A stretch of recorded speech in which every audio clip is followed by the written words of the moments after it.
Assalamu alaikum everyone. My name is Misunderstandings. I am a teacher to the student at Rehan School, Lahore campus. Today we discuss how to set boundaries and relationship and stay true to yourself. Setting boundaries in a relationship is an important skill that helps protect our emotions, values, and personal space. Healthy boundaries allows us to communicate our needs clearly while respecting others. By setting limits and staying true to ourselves, we build stronger, more honest, and more fulfilling relationships. So don't waste time. Let's restart with ChatGPT for our conversation in more detail. Hi ChatGPT. I'm here. What can I help you with today? Today we discuss how to set boundaries and relationships and stay true to yourself. So Ah, my question is, what are boundaries and relationships? exactly. So, at its core, setting boundaries is about defining what you need and what you're comfortable with so you can protect your sense of self. It's a balance between staying connected with others, but also being true to your own needs and values.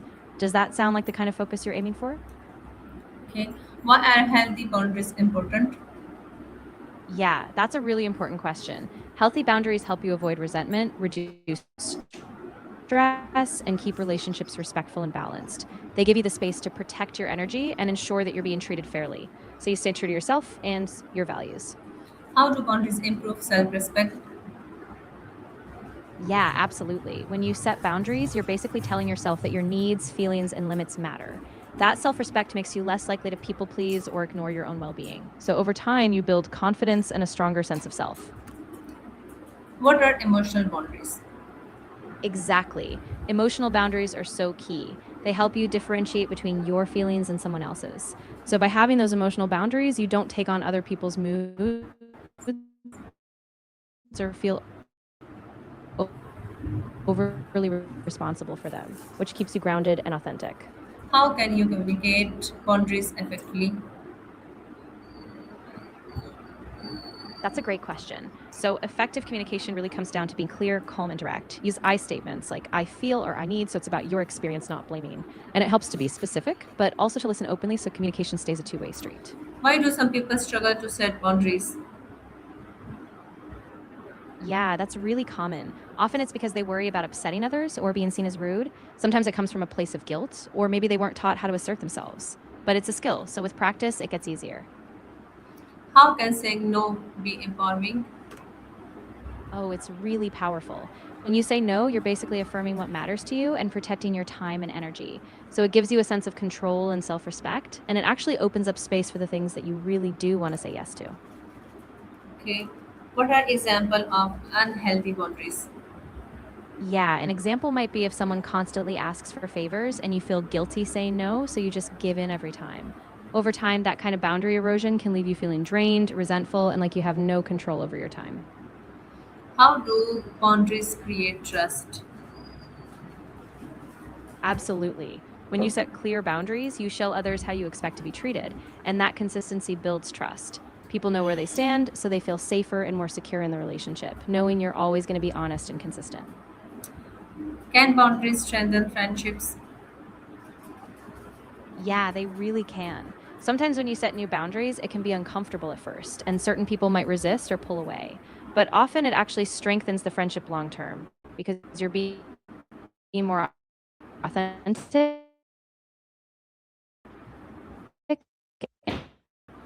and you're teaching others how to show up for themselves.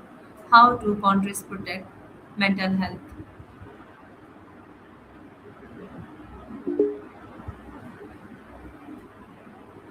ChatGPT, are you here? Yes. Exactly. Exactly. When you're more aligned with yourself, you attract relationships that are built on honesty and mutual respect. So, in the end, those strong boundaries actually bring you closer to people who truly value you. Okay. What role does self-awareness play in setting boundaries?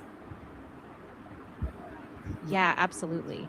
It's really about tuning in to what you're feeling and recognizing when something doesn't sit right. So, by being mindful and checking in with yourself regularly, you can recognize those moments and set boundaries before things escalate or become unmanageable. Why is honesty important in relationships? Yeah, honesty is really the foundation. When you're honest, it builds trust and it means both people feel safe being themselves. Without honesty, there's this underlying tension, and it's really hard to have a deep, meaningful connection without it. How do boundaries help maintain individually? Yeah, that's a really important part. Boundaries remind you that you have your own identity, separate from the relationship. So even when you're close to others, you still have your own values, goals, and emotions. That way, you don't lose yourself in the process. What should you do if someone ignores your boundaries? That's a tough one, but it's really important to be firm. You can calmly restate your boundary, and if they still ignore it, you might need to limit contact. Ultimately,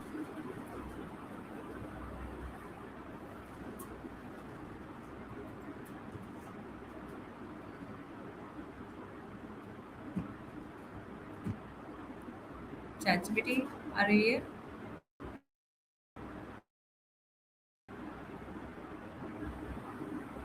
exactly. And it can feel really hard in the moment, but standing by your boundaries is a sign of self respect. And in the long run, the right people will honor them, and your relationships will be stronger for it. Okay. What are physical boundaries?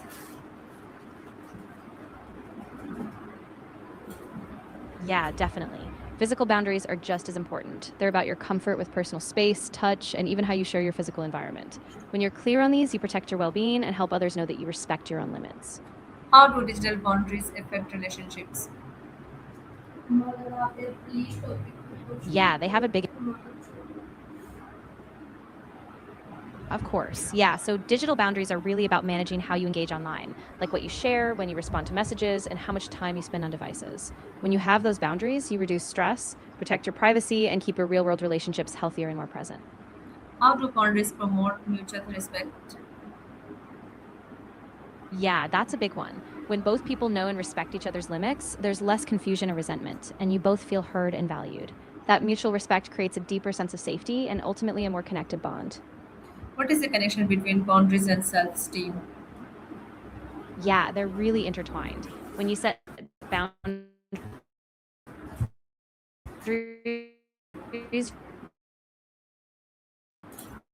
you're prioritizing your own needs, just that you deserve respect. So it really is a cycle that builds self esteem. How can you balance kindness and feminism? Yeah, that's a really good balance to strike. So it's about being clear and firm on your boundaries, but also staying empathetic and understanding. You can be kind by using soft language, but still stay true to your needs and expectations. It's a bit of a dance, but it's totally doable. Why is it important to stay true to yourself?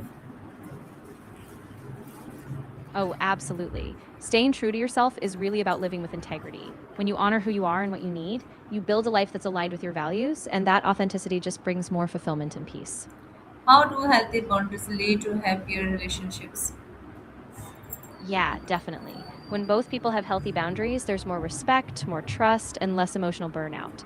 You both feel seen, valued, and free to be yourselves, which makes the relationship more positive and healthier in the long run. Okay, thank you, ChatGPT, and thank you for taking the time to explore the importance of setting boundaries and staying true to yourself.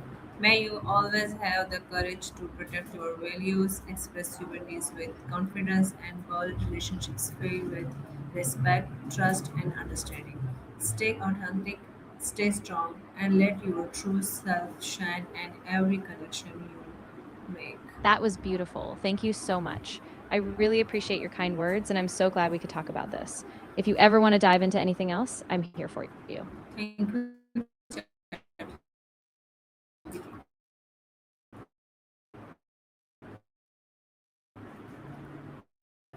and thanks all of you.